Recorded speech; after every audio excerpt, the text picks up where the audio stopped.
만약에 신이 더 이상 응답하지 않는 세상에 우리만 남겨진다면 구원은 과연 어디에서 찾아야 할까요?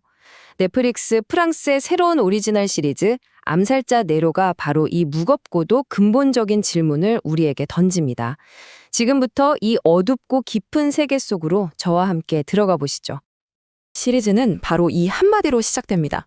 주인공 네로가 교수대 위에서 내뱉는 이 문장, 정말 도발적이죠? 이 대사 하나가 첫 순간부터 작품 전체를 지배하는 그 어둡고 지독한 비극의 분위기를 확실하게 못 박아버립니다. 그래서 오늘은요, 먼저 이 시리즈의 배경이 되는 죄와 구원의 서사시를 살펴볼 거고요.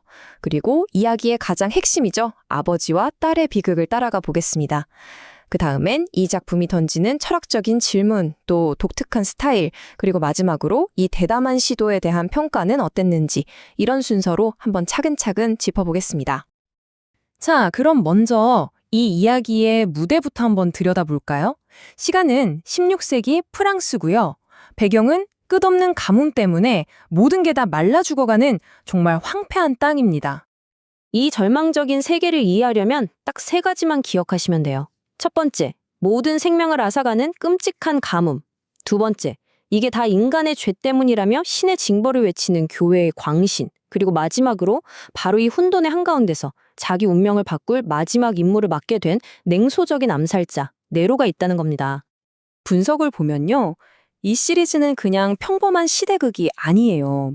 이건 넷플릭스가 프랑스 콘텐츠를 가지고 세계 시장에 뭔가 새로운 걸 보여주려고 한 아주 야심찬 프로젝트라는 거죠. 역사적 비극이라는 큰 틀 안에 굉장히 무거운 철학적 질문을 던지는 정말 대담한 시도라고 할 수 있습니다. 자, 이제 본격적으로 이야기의 심장부로 한번 들어가 볼까요? 정취적인 음모와 불길한 예언이 서로 부딪히면서 만들어내는 한 아버지와 딸의 비극적인 이야기입니다. 이 비극의 한가운데 4명의 인물이 아주 복잡하게 얽혀 있습니다. 먼저 과거의 죄책감에 시달리는 암살자 네로, 그리고 그가 버렸지만 악마의 피를 가졌다는 예언의 중심에 서게 된 딸 펄라, 또 교회를 등에 업고 네로를 쫓는 미스테리한 마녀 라보른, 마지막으로 자기 관력을 위해서라면 누구든 배신하는 부패한 관리 로슈모르까지 이 4사람이 이야기를 이끌어갑니다. 바로 여기서 이야기의 흐름이 완전히 뒤바뀌게 됩니다. 네로는 믿었던 의뢰인에게 배신을 당하거든요. 근데 알고 보니 진짜 목표물이 바로 자기가 오래전에 버렸던 딸 펄라였다는 정말 충격적인 사실을 마주하게 되죠. 바로 그 순간부터 그는 쫓는 사람에서 쫓기는 신세로, 그리고 마침내 자신의 핏줄을 지키려는 보호자로 거듭나는 아주 극적인 여정을 시작하게 됩니다. 그런데 이 이야기가 그냥 스토리가 전부가 아니거든요. 이 시리즈가 진짜 우리한테 던지는 질문을 따로 있습니다. 바로 신이 침묵하는 세계에서 인간은 과연 무엇을 믿고 또 어떤 선택을 내려야 하는가 하는 거죠. 이 부분을 보시면 작품의 핵심 주제가 아주 명확하게 보입니다. 왼쪽에 아버지의 죄는 딸도 신앙도 다 버려버린 네로를 상징하고요. 반면에 오른쪽의 딸의 희생은 어떤 신의 은총 같은 게 아니라 고풍스러운 인간의 선택과 희생을 통해서만 얻을 수 있는 새로운 종류의 구원을 말하고 있습니다. 네로의 이 대사, 참 의미심장하죠. 신이 없다고 부정하는 게 아니에요. 오히려 신에게 버림받았다는 사실을 자기는 안다고 말하잖아요. 이게 바로 그가 살아가는 시대의 도덕이나 윤리가 완전히 무너져버린 상태, 그 윤리적 공백을 그대로 보여주는 말입니다. 결국 이 시리즈는 등장인물들뿐만 아니라 우리 시청자들에게도 이 근본적인 질문을 계속해서 던집니다. 신의 목소리가 더 이상 들리지 않는 세상에서 선과 악을 나누는 기준은 대체 무엇이고 그 심판은 과연 누가 할 수 있는가? 그렇다면 이렇게 절망적인 세계는 화면 속에서 어떻게 그려졌을까요? 이 시리즈가 가진 아주 독특한 시청각 스타일, 말하자면 희망 없는 세계를 구현해낸 그 미학에 대해서 한번 이야기해 보겠습니다. 감독의 이 말을 들어보면 이 시리즈의 방향성이 딱 보입니다. 제작진은 무슨 깨끗하고 아름다운 역사극을 만들고 싶었던 게 아니었던 거죠.